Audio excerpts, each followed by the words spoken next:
केंद्रीय गृहमंत्री अमित शहा उद्या रायगडच्या दौऱ्यावर आहे। याच निमित्तानं अमित शहा सुनील तटकरेंच्या घरी स्नेहभोजनासाठी जाणार आहे। त्यामुळे लेक आदिती तटकरेंच्या पालकमंत्री पदासाठी वडिलांनी फिल्डिंग लावली आहे का अशी चर्चा सुरू झाली। याबाबत उपमुख्यमंत्री अजित पवारांना विचारलं असता त्यांनी पालकमंत्री पदाचा तिढा लवकरच सुटेल, जरा धीर धरा असं म्हटलंय।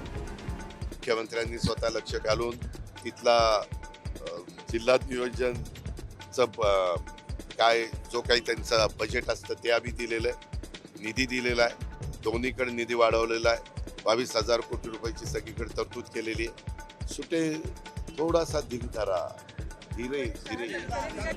शिवसेनेचे मंत्री भरत गोगावलेही पालकमंत्री पदासाठी आग्रही आहेत। मात्र शहांसोबतच्या भोजन रणनीतीमुळे तटकरे बाजी मारणार का याबाबत उत्सुकता आहे।